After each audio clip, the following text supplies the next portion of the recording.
Welcome to Spicy Sunflower Tarot. This is Sagittarius's reading for this new moon in Scorpio.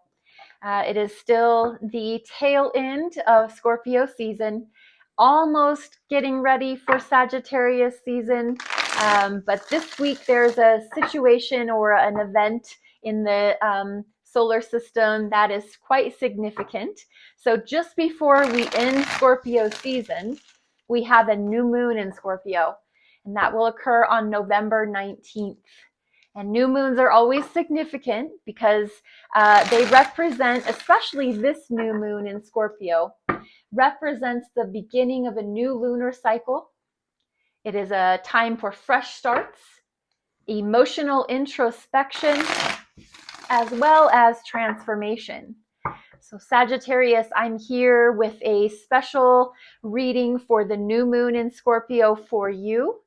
And so I just would ask that you tune into your intuition, that you trust your own internal guidance, and don't ever let anyone tell you how things are going to be. Tarot readings are always for your mind's expansion. They're for possibilities. They're for consideration. And that's what I just hope to provide, is a little, maybe a different way to look at things for you in your life during especially this last week of November, or I'm sorry, this last few days of Scorpio season in November. Once we hit November 2021, we're heading into your season, Sagittarius. So I will wish you an early happy birthday. And I'm using the Cats Rule the Earth tarot cards. I'm going to lay down 5 cards for you, Sagittarius, and then we're going to come back and discuss those. So I want to make sure that these are all in the camera's view for you. And just move them around a little bit.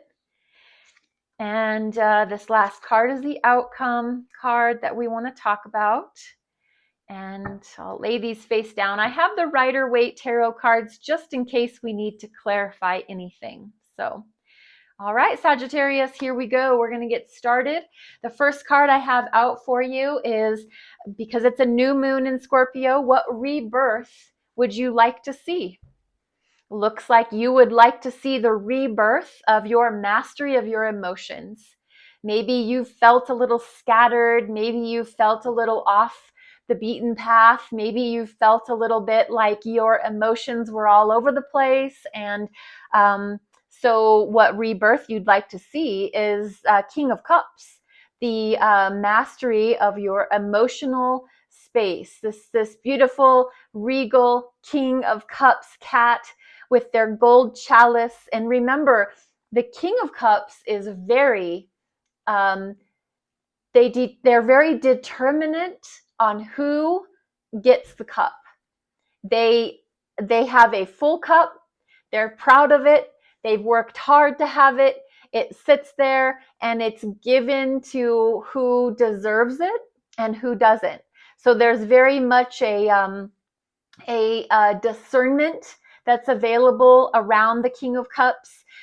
This could be what you're trying to also rebirth, is the availability of your discernment. Who deserves your emotional time? Who deserves your emotional input? Who gets to be in your space?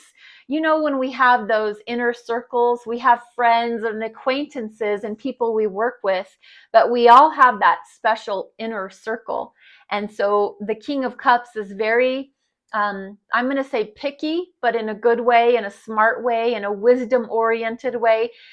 So that's what my feeling for you, Sagittarius, is that you're just being very careful who you allow into your life and to influence you, who you want to exchange cups with, and who gets to have your time, effort, attention, etc. The King of Cups is the master of the heart space. Calm, cool, collected.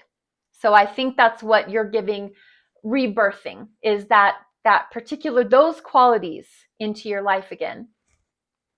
The next one is the best way to reconnect with your passions. We've got a 3 of Pentacles. and some beautiful tuxedo cats here. So Three of Pentacles as what you're trying to reconnect as far as your passions are concerned. It's your work ethic.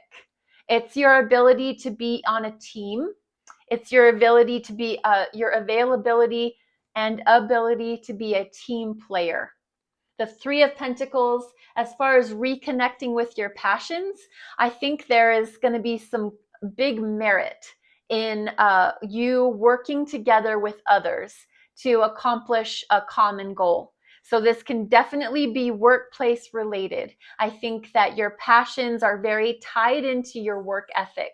I think there's something really coming out about your passions. Maybe they're one and the same. Maybe your job is your passion. If you're an artist, if you're a singer-songwriter, if you're someone in the creative field like that.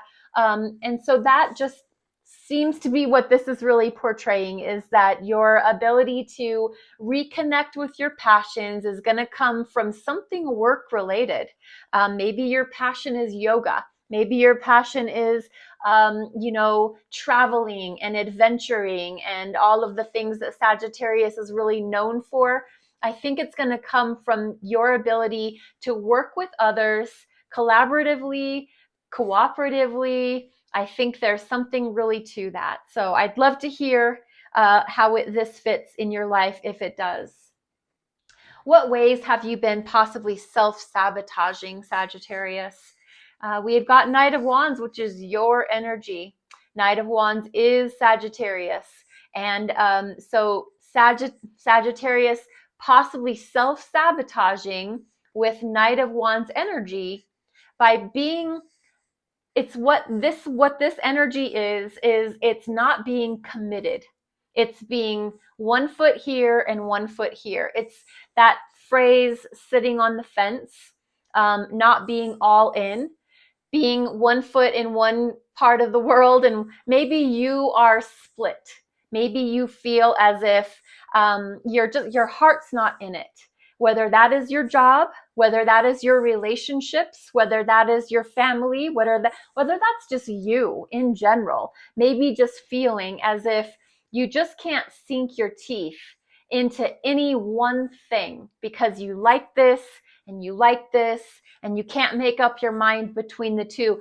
This is what we call player energy. And player energy can come around in a romantic relationship, but it can also come around in your life in general, where you just want to play. You just want to have fun. You just want to be lighthearted, footloose, fancy-free. You don't want to dig in and do the hard work that it takes to climb the mountain. Knight of Wands just wants to be in and out. And this is showing up in your self-sabotaging. So if any of that makes sense for you, if that resonates with you, this would be something for you to consider, is where in my life am I being half in, half out? That could be self-sabotaging you. With that in mind, how could you be your own best cheerleader? We have another knight, but this one is the Knight of Pentacles, and this one is it's a mover, but it's a slow mover.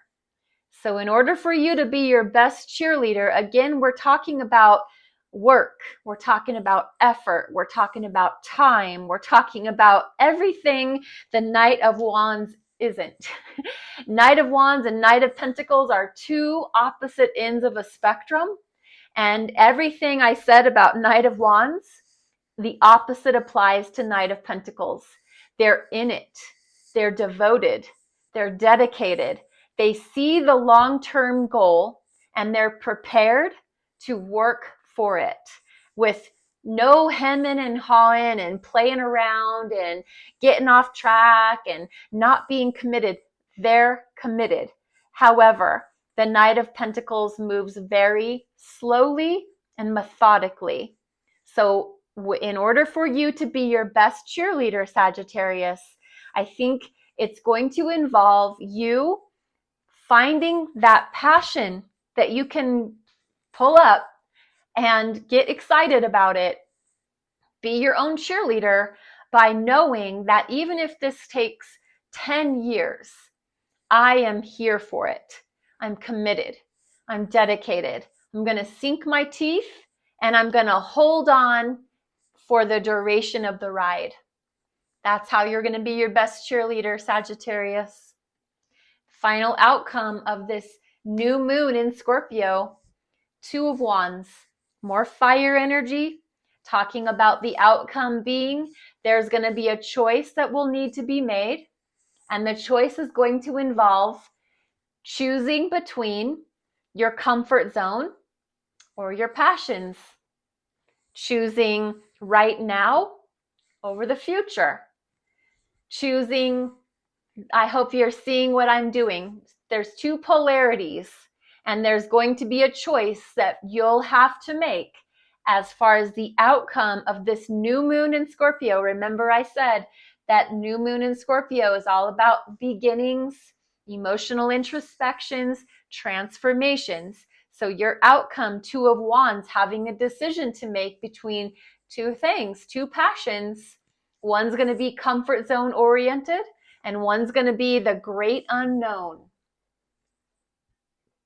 Sagittarius, I hope this reading was helpful for you. I would love to hear in the comments how this lands for you, if it has any relevance in your life. And if you wouldn't mind liking, subscribing, reposting, sharing the videos, even comments are so helpful. Any interaction with my channel is appreciated.